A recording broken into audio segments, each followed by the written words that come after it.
Father's name. Alexandre.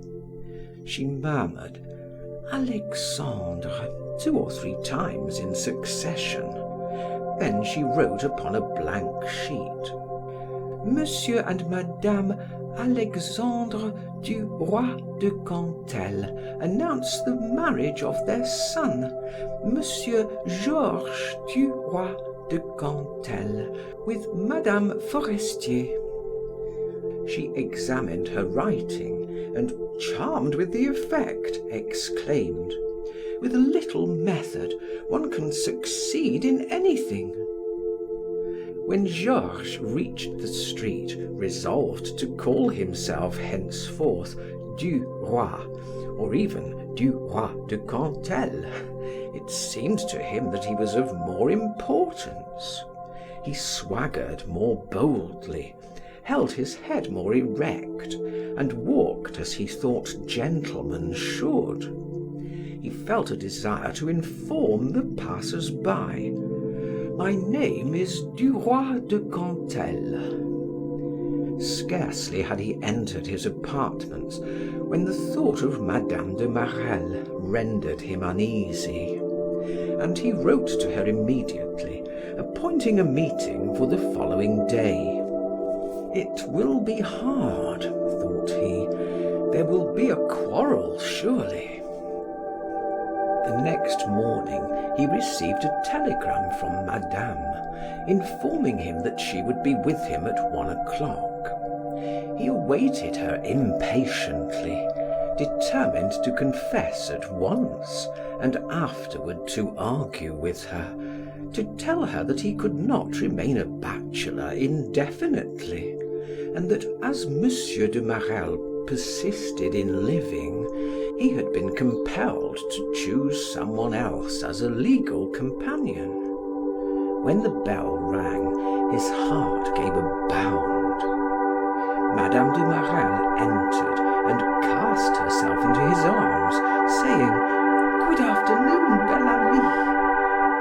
Perceiving that his embrace was colder than usual, she glanced up at him and asked, What ails you? Take a seat, said he. We must talk seriously. She seated herself without removing her hat and waited. He cast down his eyes. He was preparing to commence. Finally, he said slowly, My dear friend, you see that I am very much perplexed, very sad, and very much embarrassed by what I have to confess to you.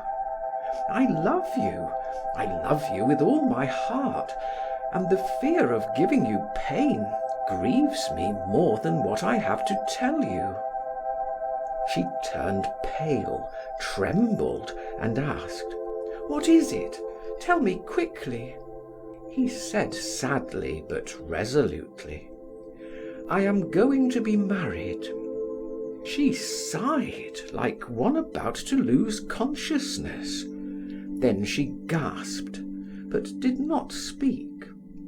He continued, You cannot imagine how much I suffered before taking that resolution. But I have neither position nor money. I am alone in Paris. I must have near me someone who can counsel, comfort, and support me. What I need is an associate, an ally, and I have found one. He paused, hoping that she would reply, expecting an outburst of furious rage, reproaches, and insults. She pressed her hand to her heart and breathed with difficulty. He took the hand resting on the arm of the chair, but she drew it away and murmured as if stupefied, Oh my God! He fell upon his knees before her, without, however, venturing to touch her, more moved by her silence than he would have been by her anger. Clo, my little Clo, you understand my position. Oh, if I could have married you, what happiness it would have afforded me! But you were married. What could I do? Just think of it. I must make my way in the world, and I can never do so as long as I have no domestic ties. If you knew, there are days when I should like to kill your husband." He spoke in a low, seductive voice.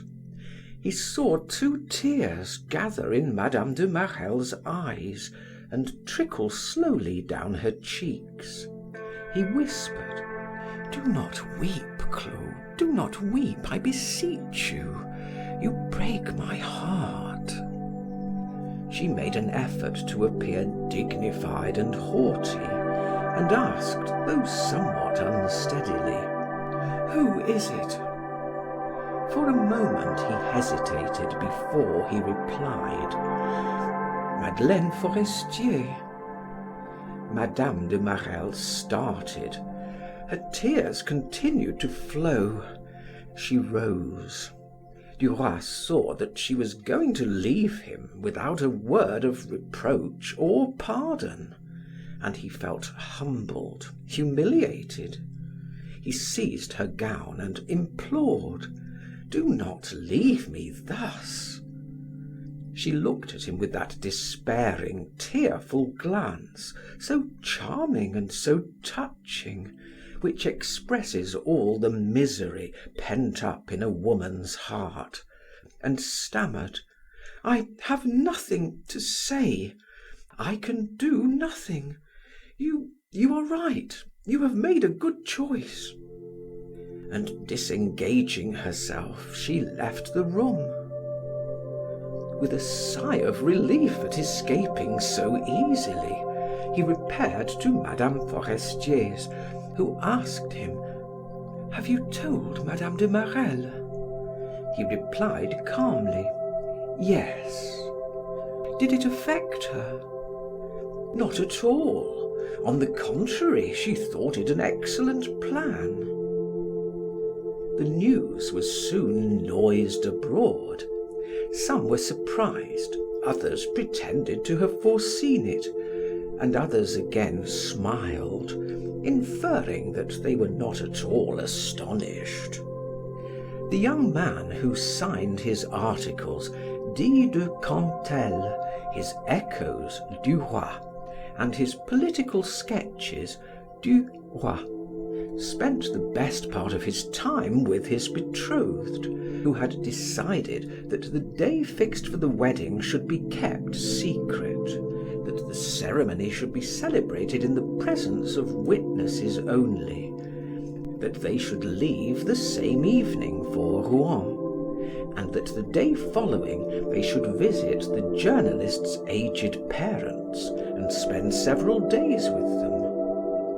Duroy had tried to persuade Madeleine to abandon that project, but not succeeding in his efforts, he was finally compelled to submit. End of chapter 9, part 1. Recording by Martin Geeson in Hazelmere, Surrey.